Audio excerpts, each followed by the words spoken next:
Market in hell, China's economy collapses amid US-China Cold War. Did the China Central Bank stop buying gold? Expert reveals the truth. Rumor of Guangdong urban managers displaying banners and rights assertion. Continuous torrential rains in southern China, flooding in Guangxi, Zhejiang traps residents. U.S. Senator Marco Rubio introduces bill to expose wealth and corrupt activities of CCP leaders. Report reveals CCP grooming dictators in developing countries through business training programs. It's all covered in today's China Truths. Market in hell, China's economy collapses amid US-China Cold War. Top-tier cities like Beijing, Guangzhou, and Hong Kong are experiencing rare phenomena, signaling a harsh economic winter in China. These occurrences have unfolded amidst the ongoing US-China Cold War. Experts predict only one possible future outcome. In detail, a recent report by a self-media entity in the catering industry, circulating on Chinese social media, highlighted the closure of two esteemed Michelin restaurants in Beijing. Opera Bombana, renowned as the pinnacle of Italian cuisine in Beijing, and Tiago, a well-known Western cuisine establishment, have both shut down. Over the past 6 months, these high-end restaurants have not been the only ones to close, either voluntarily or otherwise. A search on Zhejiang, a Chinese platform similar to Instagram, reveals a nationwide trend of top Western cuisine establishments falling.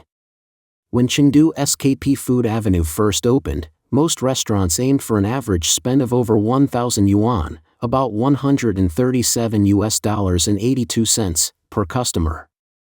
According to the article, this year, however, the average has dropped to 300 yuan, about $41.35, with many now offering special meals for under 200 yuan, about $27.56. During the Dragon Boat Festival, which occurred from June 8 to June 10 this year, a video surfaced showing the severe conditions on Guangzhou's famous Shangxiaju pedestrian street. Numerous shops shown in the video have shut their doors. The person filming expressed disbelief at the sight, noting that previously coveted spots were now shuttered, including long-standing establishments, with the remaining open shops appearing deserted and lacking customers. Hong Kong's situation is even dire. On June 13, Radio Free Asia reported severe challenges, especially in key commercial districts like Causeway Bay and Tsim Sha Tsui, which now lack tenants. This trend suggests a looming real estate market crash and broader economic crisis. In Tsim Sha Tsui, properties are being sold for half their original price due to lack of interest. One prominent location on Lee Garden Road in Causeway Bay, known as the King of Shops, experienced a dramatic rent decrease from $2.3 million Hong Kong dollars, approximately $294,500 to $128,000 Hong Kong dollars, approximately $16,388, a 94% reduction. Ronnie Chan, honorary chairman of Hang Lung Properties, described the overall climate at a financial forum as "everybody's in hell." Meanwhile, Yen Baogang, ex-head of Cable Financial Channel, observed that the decline in property values is causing significant wealth loss among Hong Kongers, resulting in decreased consumer spending and signs of a market collapse across the region. This economic downturn sweeping through China has intensified social unrest. As previously reported, issues such as the misuse of power by grassroots CCP officials and police have pushed public resentment to the brink of explosion. Reports from NetEase describe recent incidents in rural areas of provinces like Liaoning, Shandong, Hunan, and Shaanxi, where villagers have fatally attacked local officials. Netizens are commenting that a change has started. People are no longer resorting to desperate measures like taking their own lives. Self-media commentator Zhang Lifan stated that these acts of violence against officials signify a major turning point. Grassroots civil unrest has begun, potentially sparking a widespread movement. As the Chinese economy continues to falter, the CCP finds itself unable to reverse the downturn, particularly during the US-China Cold War. Recently, Qing Xiaonong, a special commentator for Radio Free Asia, wrote that the CCP's initiation of the US-China Cold War stemmed from two significant strategic errors over the past 2 decades. It is now time to reckon with these mistakes. The first error was an overreach in attempts to dominate and expand internationally. The second was the presumption that China's status as the world's factory was secure and would allow it to dominate globally. Qing Xiaonong posed the question, what are the possible outcomes of the Cold War? The only likely outcome is the downfall of the communist superpower. History with the Soviet Union during the US-Soviet Cold War supports this. The Soviet Union entered the conflict at the height of its economic power but collapsed due to economic downturns during the Cold War. Similarly, the CCP ignited the US-China Cold War amid an economic decline, suggesting the US-China conflict might end sooner than the US-Soviet Cold War. Did the China Central Bank stop buying gold? Expert reveals the truth. The World Gold Council recently reported that central banks' gold purchases decreased by 3 tons in April compared to the previous month. Notably, the People's Bank of China did not buy gold in May, ending its 18-month streak of increasing its gold reserves. As of the end of May, China's gold reserves remained at 72.8 million ounces. Analysts believe this halt in purchasing could lead to a decrease in international gold prices. However, Stephen Gleason, president of the Iowa-based Money Metals Exchange, questions the reliability of the official data from Chinese authorities. A report from FexStreet, a portal that tracks the foreign exchange market, reveals Gleason's concern that major financial news outlets are not aware of the unreliability of China's official gold reserve statements. He argues that the absence of a report on gold purchases in May does not necessarily mean that no purchases were made. Gleason suggests that the central bank or other government bodies in China might have bought significant amounts of gold without making it public. For example, after reporting gold reserves of 600 tons for 6 years, China suddenly announced in April 2009 that its reserves had jumped to 1,054 tons, a 76% increase, which was surprising. Gleason believes it's improbable that China purchased 454 tons of gold within a year without such a large transaction affecting gold price trends or becoming known among investors. It's more plausible that China had been secretly increasing its gold reserves, potentially keeping this unreported gold in accounts belonging to government entities other than the state-owned commercial banks or the central bank, indicating a significant discrepancy in the official gold reserve figures reported by China before 2009. Rumor of Guangdong urban managers displaying banners in rights assertion. Recently, a viral video shows a swarm of uniformed urban management officers gathered at the base of a high-rise. A white banner with bold black lettering adorns the building's facade, with partially visible phrases like organization, staffing establishment, and the reform process must be fair, just, open. This event reportedly took place on June 13 in Zhejiang, Guangdong. A significant number of urban management officers were seen at the entrance of their department, hanging banners as a form of protest over issues concerning their official status. Protests by urban management officers are uncommon, and this video quickly garnered widespread attention online, with some netizens calling it truly an incredible scene. They also questioned why other urban managers aren't stepping in and wondered aloud if the CCP has run out of money to pay their salaries. The exact reasons for this protest remain unclear. Nonetheless, the slogans on their banners suggestively point to the CCP's extensive dismissal of non-staff personnel. These measures are being implemented under the guises of institutional reform and institutional optimization. Indeed, certain cities have already commenced these institutional reforms and are in the process of discontinuing their urban management services. As reported by the paper on June 15, the Beihai City Comprehensive Administrative Law Enforcement Bureau, which was established 5 years ago, has been disbanded, with its responsibilities transferred back to the Supervisory Department. In reaction, several mainland self-media outlets have expressed their approval. Beihai City has taken a commendable step, firing the first shot in defending the interests of the public. Some gave the reason, saying that urban management has not provided services but only generated animosity among the people. However, on X platform, the majority of users believe that the discontinuation of urban management is not due to its negative reputation but rather a result of the CCP government's financial crisis. An insider remarked that, "I know several people within the system, one of whom is from Nanning, Guangxi. He mentioned that they are currently reducing departments and removing non-staff personnel.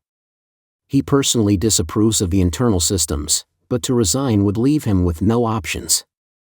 Yet, there are warnings too. Remember, Li Zicheng, originally a grassroots postman, was fired before he led a peasant rebellion. Currently, the pace of financial collapse under the CCP is even more rapid than it was during the late Ming dynasty under Emperor Chongzhen. This is only the beginning. It's best to just sit back and watch the show. According to Wikipedia, Li Zicheng, also known as the Dashing King, was a Chinese peasant rebel leader who played a crucial role in overthrowing the Ming dynasty in 1644. He ruled over northern China briefly as the Yongchang emperor of the short-lived Shun dynasty before his death a year later. On June 14, Jingbao.net published an announcement from the Beijing government indicating that from July 1, the Beijing Urban Management Law Enforcement Departments will assume all administrative penalty powers from the Water Department, as well as associated administrative inspection and enforcement powers. This development suggests that, whether by eliminating or empowering urban management, local CCP governments are currently engaged in merging institutions or functions. Comments are flooding the X platform on this topic, with many suggesting this is happening because they're out of money. Some point out that Ningbo City, one of the top financial cities, has drastically cut teachers' salaries by nearly half, eliminated almost all benefits, and sanitation workers in various townships are continually facing delayed salaries. A severe, comprehensive financial crisis is likely within the next year or two, potentially worse than anticipated. Continuous torrential rains in southern China, flooding in Guangxi, Zhejiang traps residents. Extreme weather conditions are affecting many parts of mainland China, with the northern regions experiencing heat waves and southern areas like Guangxi and Zhejiang facing ongoing torrential rains. On Saturday, June 15, the situation in Guangxi became critical as floodwaters submerged homes and vehicles, trapping people inside with water levels rising to as much as 1.5 meters in certain locations. Meanwhile, the Gui River among 12 other rivers in Guangxi has surged past their warning levels, signaling dangerous conditions. In the Hezhou region, there has been a mix of torrential and severe torrential rains, resulting in flooded roads and submerged vehicles. Some residents, especially the elderly and children, find themselves trapped in their homes due to the rising waters. A section of the Guilin Expressway heading from Yongfu to Liuzhou has collapsed due to the torrential rain, causing further disruption. Currently, a medium-sized and 16 small reservoirs in Zhejiang province are dealing with natural overflow and flood discharge. This situation has forced nearly 3,000 people across the province to relocate for safety. The forecast suggests that the torrential rains will persist for the next 2 days, potentially leading to extensive flooding across affected regions. Meanwhile, on June 15, the Central Meteorological Observatory issued over 100 active torrential rain warnings in Guangdong alone, resulting in the suspension of schools and the closure of factories in certain regions. In Guangzhou, there have been 52 days of rain, leading to significant discomfort among residents as household items become moldy. Residents have discovered severe mold on household items, walls, closets, bedboards, quilts, clothing, and even makeup palettes, with flowers also wilting within just 3 days. In the article's comment section, mainland netizens joke, people are nearly growing mold, let alone things. Others comment, this cursed place in Guangdong, it rains every day, going to work soaking wet like a drowned rat, what kind of world is this? In the northern part of Anhui, there was no rain for 95 days. Hunan is truly a land where the droughts kill and the floods devastate, alas. U.S. Senator Marco Rubio introduces bill to expose wealth and corrupt activities of CCP leaders. On June 12, Republican Senator Marco Rubio from Florida introduced legislation to expose the wealth and corrupt activities of the Chinese Communist Party and its leadership, titled Confronting Chinese Communist Party Malign Influence Act of 2024. The bill requires the Director of National Intelligence to issue a public report within 90 days of its enactment about the wealth and corrupt activities of high-level Chinese officials, including CCP leader Xi Jinping, Politburo members, Central Committee officials, and regional CCP secretaries. The legislation also mandates a hearing within 180 days about the report's findings before the Senate Select Committee on Intelligence and the House Permanent Select Committee on Intelligence. He said in a statement on the same day, saying, "Our nation's greatest adversary is Communist China, and the American people must realize the complex reality a new world order, led by Beijing, would pose. Whether it be through economic, social, or military coercion, we are seeing an increased effort from China to displace our nation as the world's leading power." Mr. Rubio, one of the Senate's most vocal critics of the Chinese regime, has proposed multiple legislation to counter the CCP's influence in the United States. Last month, he introduced the China Exchange Rate Transparency Act, which aims to safeguard U.S. companies and workers from China's currency manipulation. In March, the senator introduced 3 bills to protect the American auto industry from China's unfair trade practices. These include the Closing Auto Tariffs Loopholes Act, the Strengthening Tariffs on Chinese Autos Act, and the American Subsidies for American Autos Act. In the same month, he also proposed the CCP Lobbying Divestment Act, which requires defense contractors to fire lobbyists representing verified Chinese military companies and human rights abusers. The legislation would force lobbying firms to choose between accepting money from CCP or representing American companies. Legislation to counter CCP influence. In February, Representative Kevin Hern from Oklahoma, chairman of the Republican Study Committee, introduced the Countering Communist China Act, described as Congress's most extensive effort yet to address the threat of the Chinese Communist Party. Supported by 45 original co-sponsors, the bill targets critical sectors such as defense, intellectual property, and trade, and aims to reduce U.S. dependency on China. Mr. Hern emphasized that the CCP represents a significant threat to American sovereignty, urging measures to counteract their influence in U.S. educational and governmental institutions.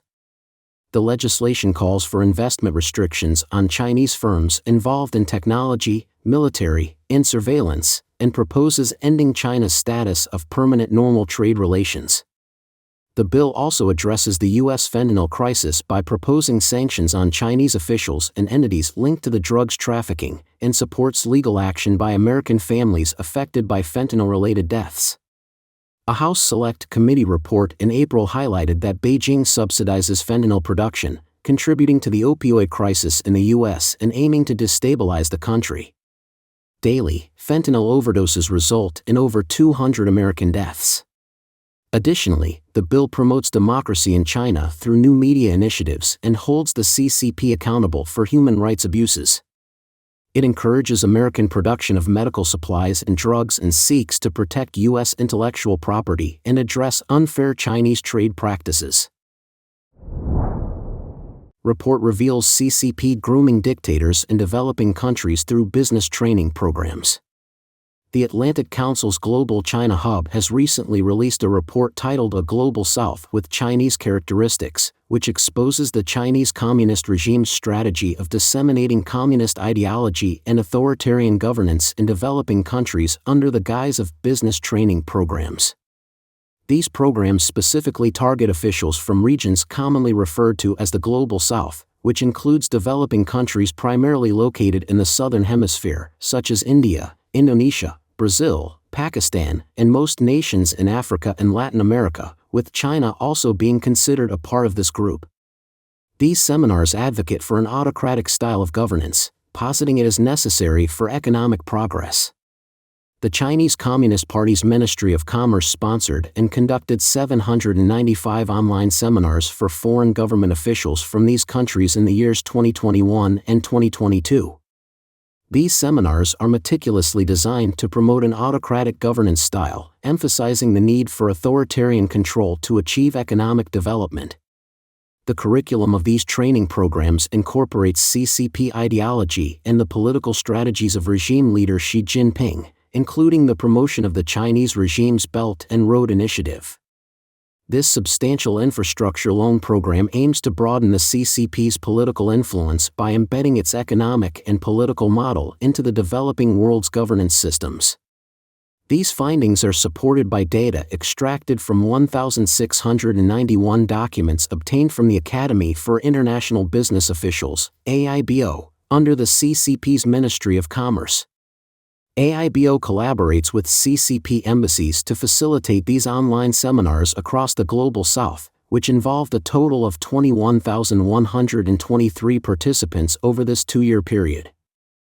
According to the report's author, Neva Yao, these training programs are divided into 6 categories based on their content. This categorization helps illustrate how these programs are aligned with China's broader strategy to undermine the liberal democratic principles that currently underpin the global order. The first 2 categories identified in the report are labeled as clearly authoritarian and potentially authoritarian, which include lessons on CCP tactics that infringe upon personal freedoms, such as non-democratic regime strategies like administrative control over media, information, and population management. Moreover, the training programs are crafted to provide practical assistance to help host countries quickly adapt Chinese administrative and governance practices.